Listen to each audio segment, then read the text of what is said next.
صلح کی پہلی کوشش ہے صحابی رسول حضرت جریر ابن عبداللہ رضی اللہ عنہ، ان کو کہا جاتا ہے یوسف حاضل امہ، اتنے خوبصورت تھے کہ امت محمدیہ کے حضرت یوسف علیہ السلام ہے۔ میں حضرت جریر ابن عبداللہ عنہ کی قبر پہ میرے خیال میں 3 مرتبہ سے زائد جا چکا ہوں، میں نے ان کی قبر پہ فاتحہ پڑھا ہے۔ قرقیسیہ میں فوت ہوئے ہیں، آج کل اس جگہ کا نام ہے بنی مالک، طائف سے 1.5 گھنٹے کا سفر ہے، آپ وہاں جائیں گے۔ پہلی مرتبہ مجھے ہمارے مخدوم بزرگ حضرت مولانا محمود الحسن مسعودی دامت برکاتہ العالیہ کے ذریعے معلوم ہوا، تو میں وہاں گیا، یہ ان کی پوری تاریخ ہے۔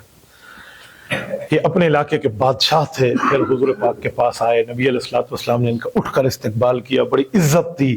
یہ اپنے یمن کے علاقے کو چھوڑ کے آئے تھے، یہ بنی مالک کا ایریا اور ابہا کا ایریا اس زمانے میں یمن میں تھا، آج کل سعودیہ کا حصہ ہے، تو یہ وہاں کے تھے، یہ صحابی ہیں۔ ان کا بھی ایک رتبہ ہے، حضرت معاویہ کے لشکر میں بھی عزت ہے، حضرت علی کے لشکر میں بھی عزت ہے، تو حضرت علی رضی اللہ عنہ نے انہیں اپنا بڑا بنا کے بھیجا کہ آپ جائیں اور حضرت معاویہ سے بات کریں۔ تو حضرت جریر بن عبداللہ اکیلے ہی کافی ہیں، تو حضرت جریر بن عبداللہ حضرت علی المرتضیٰ کی بیعت کر چکے ہیں، حضرت علی المرتضیٰ کے ساتھی ہیں، حضرت معاویہ سے ملنے گئے ہیں۔ جس وقت حضرت معاویہ رضی اللہ عنہ کے پاس پہنچے ہیں اور ملک شام میں جا کر ان سے بات، صفین کے اس جگہ میں پہنچے، بات کی، حضرت عمرو بن عاص بھی آئے، سب آئے، اور ان سے حضرت جریر ابن عبداللہ کی بات بڑی جرت مندانہ ہے۔ کیا معاملہ ہے معاویہ، آپ حضرت علی سے افضل ہے، کیا معاملہ ہے، آپ کیوں نہیں بیعت کر رہے؟ یعنی اس انداز میں نے بات فرمائی۔ ادھر سے ایک ہی جواب ہے، کوئی افضلیت کی بات نہیں، کوئی درجے میں رتبے ہونے کی بڑی بات نہیں ہے، آپ بزرگ ہیں، آپ ذمہ داری لے لیں۔ یہ حضرت عثمان کے بیٹے موجود ہیں، یہ ان کی ازواج موجود ہیں، ان کی فیملی میں ان کا کزن، کیا قرآن نہیں کہتا کہ ہمیں حق ہے ہمارے مظلوم کے قتل کا بدلہ لینے کا؟ جی حق تو ہے، کہ بس ہم یہی بدلہ چاہتے ہیں، بدلہ لے کے دے دیں، بیعت کرنے میں ہمیں لے جاتا ہے۔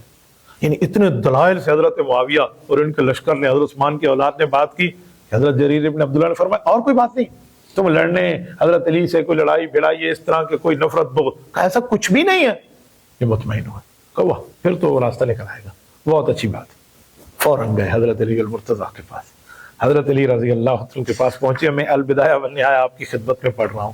جب وہاں گئے اور ان کو جا کے بتایا کہ حضرت بہت اچھا معاملہ ہے اور بہترین معاملہ ہے، یہ معاملہ ہے ان کا۔ اس موقع پہ حضرت علی المرتضیٰ کا ساتھ صحابہ کا بھی تھا نا، اور وہ بلوائی بھی بے ایمان درمیان میں گھسے ہوئے تھے، جن کو میں نے آپ کو کہا کہ جن کی وجہ سے جنگ جمل ہوئی تھی، تو وہ بھی ایسے بندے حضرت علی المرتضیٰ کے ساتھ آ کے بیٹھ گئے جن کا نظریہ تھا کہ حضرت ہم تو وہاں شامل نہیں ہیں، ایسے ہمارے اوپر الزام ہے، حالانکہ وہ شامل تھے، وہ تو حضرت عثمان کی فیملی ان کو جانتی تھی۔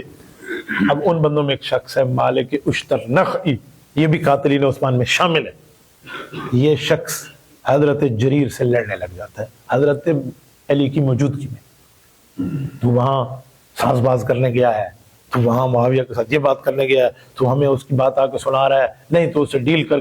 یہ صحابی کے ساتھ یہ بندہ بات کر، اور حضرت علی المرتضیٰ کے لشکر کا حالت کا معاملہ دیکھیں، انزال مولے اتنا اپنا تسلط وہاں کیا ہوا ہے۔